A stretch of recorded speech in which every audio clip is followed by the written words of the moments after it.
মঙ্গলবার রাজধানীর আল ফালাহ মিলনায়তনে জুলাই ঘোষণাপত্র ও জুলাই গণ অভ্যুত্থান দিবসে প্রধান উপদেষ্টার ভাষণের প্রতিক্রিয়ায় সংবাদ সম্মেলন করে জামাত ইসলামী।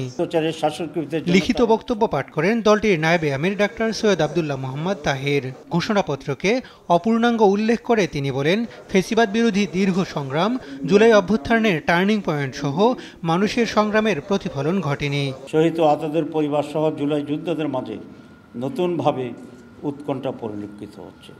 ঐকমত্য কমিশনের মাধ্যমে জুলাই জাতীয় সনদ প্রণয়ন ও বাস্তবায়নের রূপরেখা কী হবে তা জাতির কাছে অস্পষ্ট। জুলাই সনদের ভিত্তিতে আগামী নির্বাচন হতে হবে বলেও দাবি করেন জামাতের নায়েবে আমির। বাংলাদেশের অতীতের দৃষ্টান্ত অনুসরণ করে অবিলম্বে জুলাই জাতীয় সনদের প্রণয়নের কাজ সুসম্পন্ন করে বর্তমান সরকারকে তা বাস্তবায়ন করতে হবে এবং এই সনদের ভিত্তিতে অবাধ, সুষ্ঠু ও গ্রহণযোগ্য নির্বাচনের ব্যবস্থা করতে হবে। যে নির্বাচনের সম্ভাব্য তারিখ বা মাস ঘোষণা করা হয়েছে সেই নির্বাচনটি এই জুলাই সনদের ভিত্তিতেই হতে হবে।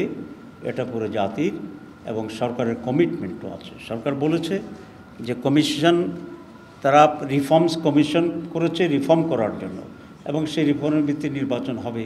এটা জাতির প্রতি আজকের প্রধান উপদেষ্টার কমিটমেন্ট ছিল, আপনারা জানেন। বর্তমান আইন শৃঙ্খলা পরিস্থিতি নির্বাচনের অনুকূলে না হলেও রোডম্যাপ ঘোষণাকে স্বাগত জানান সৈয়দ আব্দুল্লাহ মোহাম্মদ তাহের। প্রচলিত পদ্ধতির পরিবর্তে পিআর পদ্ধতিতে নির্বাচন দাবিও করেন তিনি।